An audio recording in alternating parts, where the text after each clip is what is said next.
Cher, soyez rapide, nous sommes en retard. Tu sais, je n'aime pas aller tard à l'église. D'accord monsieur, j'arrive. J'ai fini. Femme et son dressing. Ils mettront toute la journée à s'habiller. Je suis à travers monsieur, allons-y. Très bien. Nous partons avec ma voiture, je devrais être le seul à la conduire. Non, non, vous allez nous ralentir. Tu sais, je déteste les retards. Cela me rappelle, qu'en est-il du frère Henri et de sa famille? Cela fait un moment qu'ils ne sont pas venus. Est-ce que tout va bien avec eux? Je suis surpris aussi. Ils ne manquent généralement pas l'église. Je pense que quelque chose ne va pas. Que Dieu les aide et mette en eux le désir de l'adorer. Maman, j'ai très faim. Vous savez, il n'y a rien dans la maison, même aujourd'hui c'est un dimanche. Nous sommes supposés aller à l'église, mais pas de frais de transport.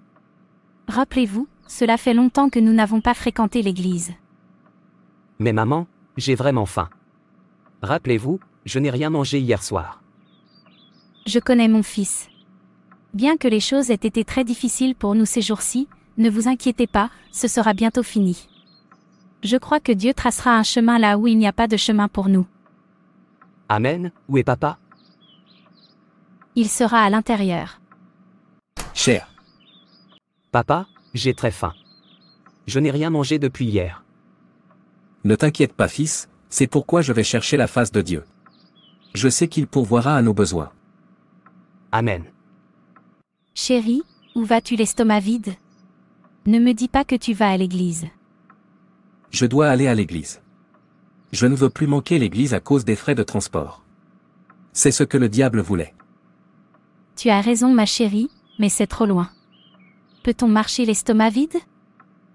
Oui, je vais essayer. Laissez-moi partir pour que j'arrive à temps. Prends soin de toi, papa. Chérie, combien de dîmes donnez-vous aujourd'hui? J'envisage $2000. C'est bien, tu sais que Dieu nous a beaucoup bénis. Oui, c'est pourquoi je lui suis très reconnaissant. En fait, je l'aime tellement. Quelqu'un a-t-il une question sur ce que nous avons étudié à l'école du dimanche aujourd'hui? D'accord, puisqu'il n'y a pas de questions, devons-nous prier?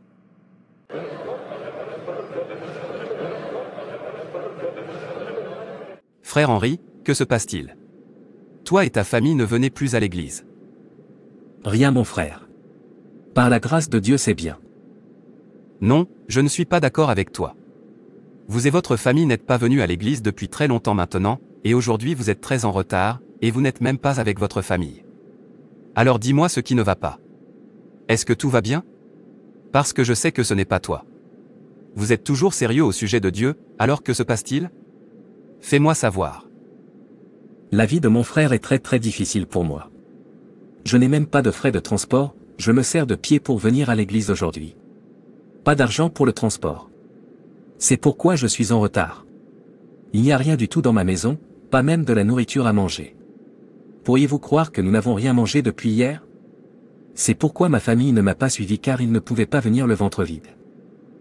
Chahi. Je ressens pour toi. Ne t'inquiète pas, mon frère.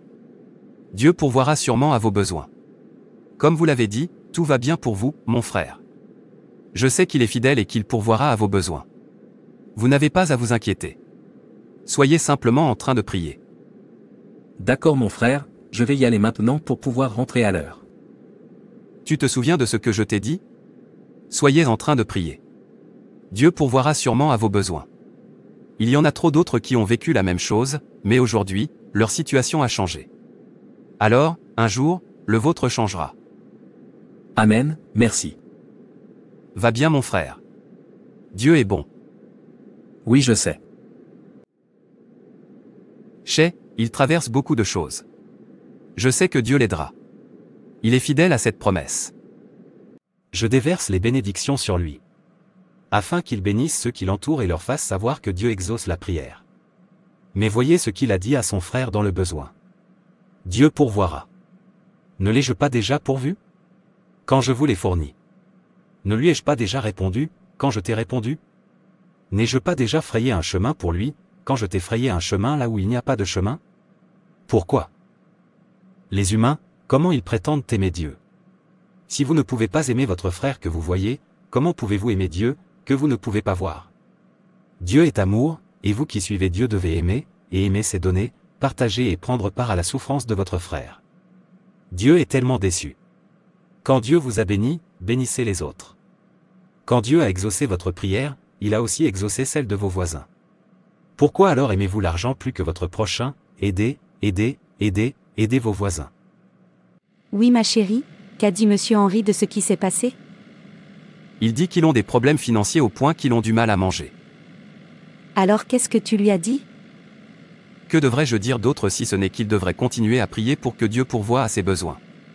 C'est bien. Tu veux dire que c'est tout ce que tu pourrais dire à ton frère qui est dans le besoin?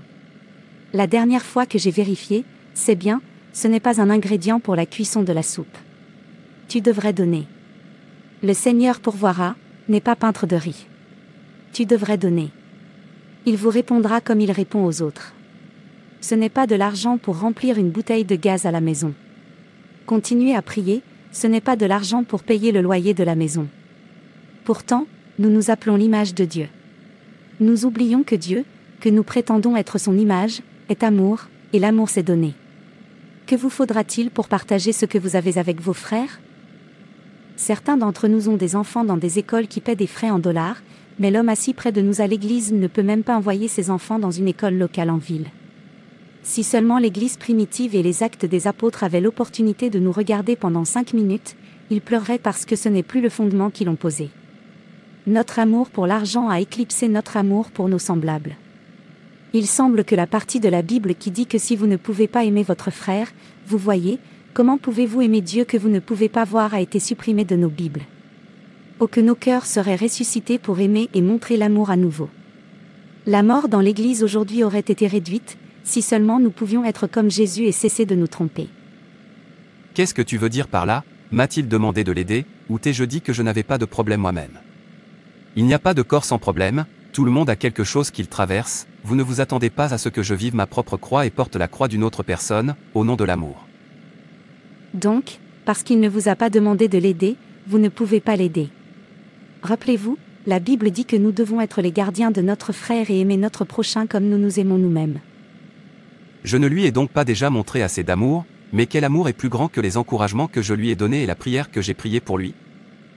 Mon cher, véritable amour exige la démonstration, la participation à la souffrance de ton frère, l'exemple.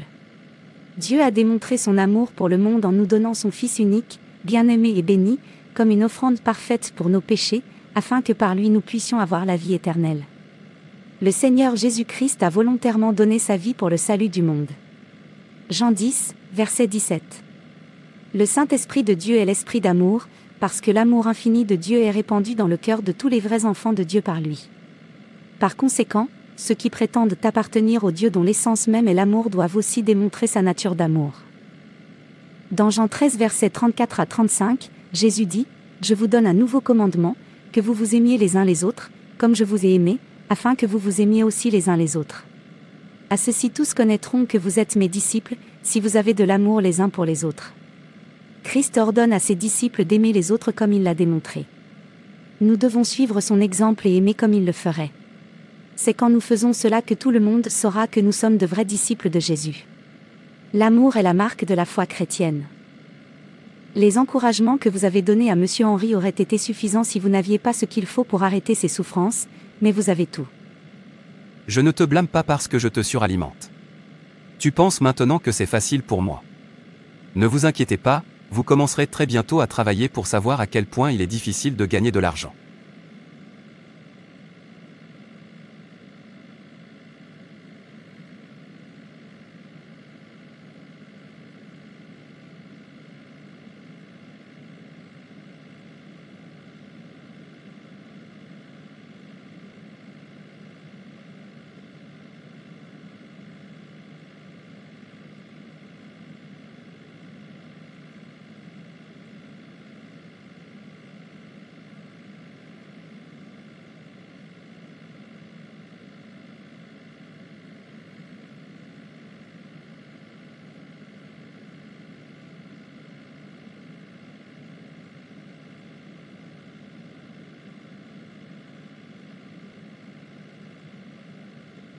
Êtes-vous en train de dire que je n'aime pas Dieu ou quoi?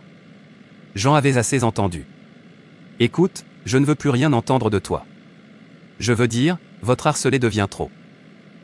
Je suis désolé, monsieur. Mon ami, veux-tu aller me préparer ma nourriture? J'ai faim. Nous sommes toujours dans la voiture, monsieur. Non-sens.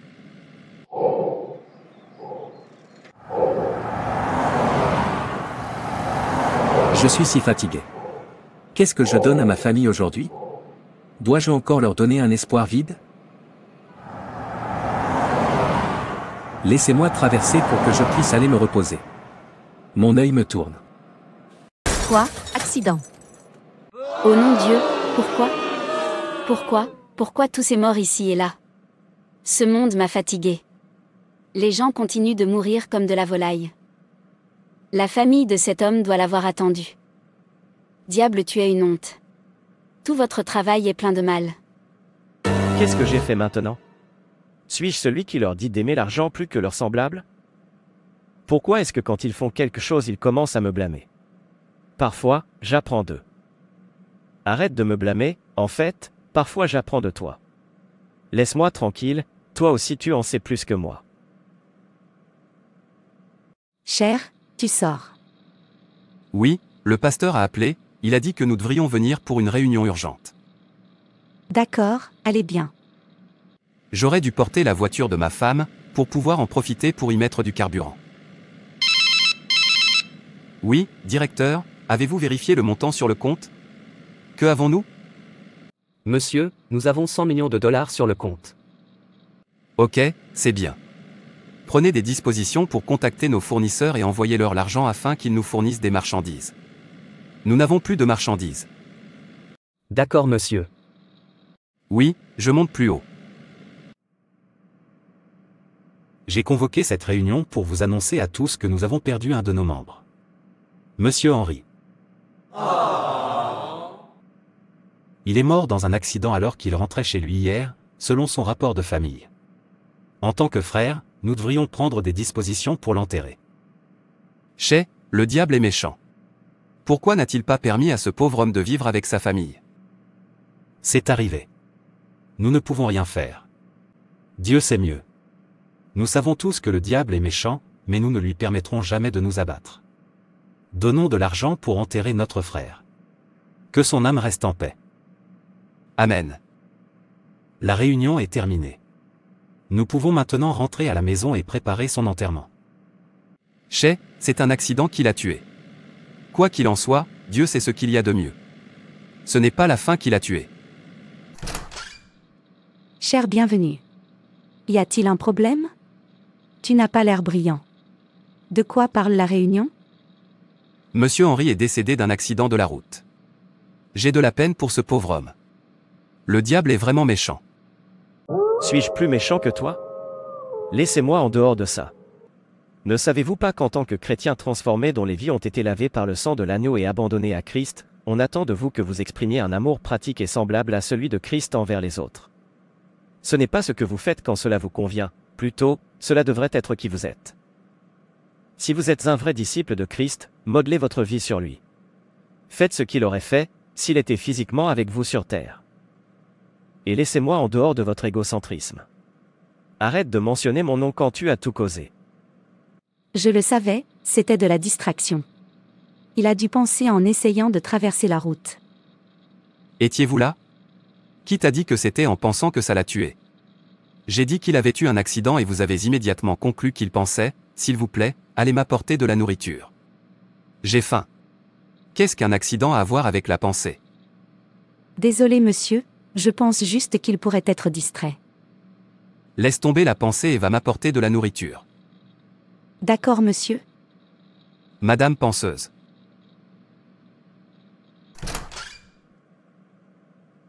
Que se passe-t-il, Matthew? Qu'est-ce qui retarde mes marchandises? Elles sont censées arriver maintenant. Monsieur, il y a un problème.